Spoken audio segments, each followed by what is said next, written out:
Pruning is an important part of maintaining any landscape or garden. Well, today we're going to talk about the 3 biggest mistakes that gardeners and weekend warriors make when it comes to pruning and simple ways to avoid them.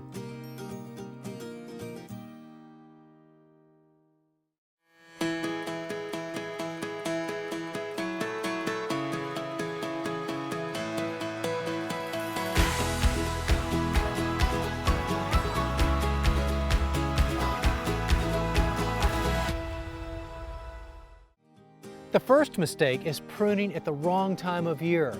On flowering shrubs, one of the most common questions I get is from people that want to know why it's not blooming. Well, it's typically one of 2 things. Either it's not getting enough sun or they pruned it at the wrong time, and that's usually the case. For example, this is an oak leaf hydrangea. It blooms on old wood and blooms in the summertime. Once it sets flower, if you come after that and cut it back, you're probably cutting off the blooms that were set right after it flowered. So if I come in here in late winter or spring, right now it's May, if I cut it now, I cut off the flower blooms because those formed last year. And yet I don't see the flower blooms except for maybe just this one, but they're here. So you don't want to cut it back after the flower buds are set in the previous year on plants that bloom on old wood. The second mistake when it comes to pruning is using the wrong equipment for the job. Now, pruners come in 2 basic styles. Bypass pruners that work very much like scissors, where you have a very sharp blade that passes by a hook. Now, this isn't a bladed section, but it cuts cleanly through live tissue, and that's when you want to use bypass pruners, through live tissue. Now, the other type of pruner is called an anvil pruner.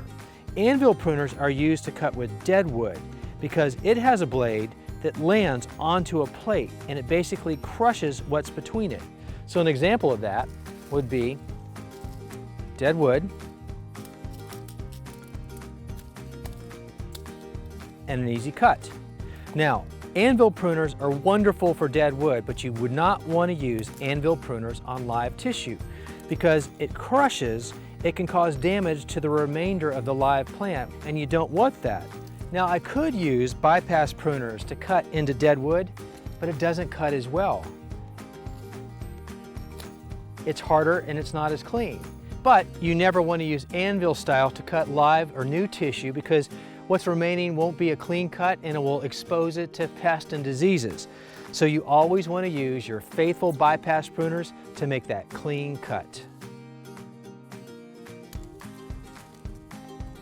Likely the third most common mistake when it comes to pruning is not knowing how much to cut or where to make that cut.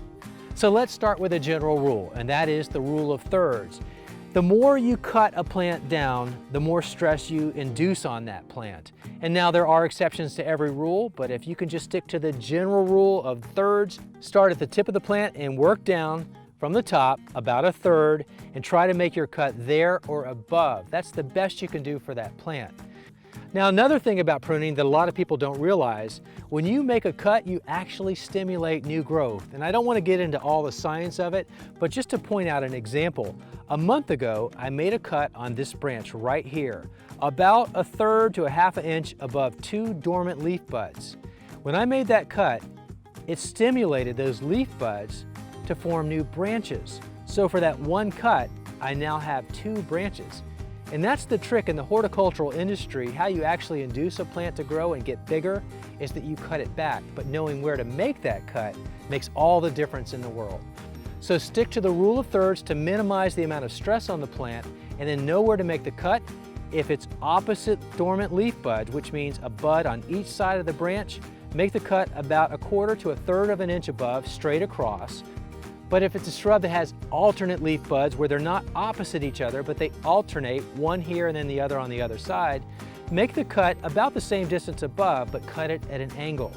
And look for the one that has the leaf bud going to the outside because that will form a new branch going out, and that's what you want. You don't really want to stimulate new growth going into the plant. You want it to get full and go to the outside. So there you have it. Now that you know the 3 most common pruning mistakes and how to avoid them, you're well on your way to being a better, smarter gardener or weekend warrior.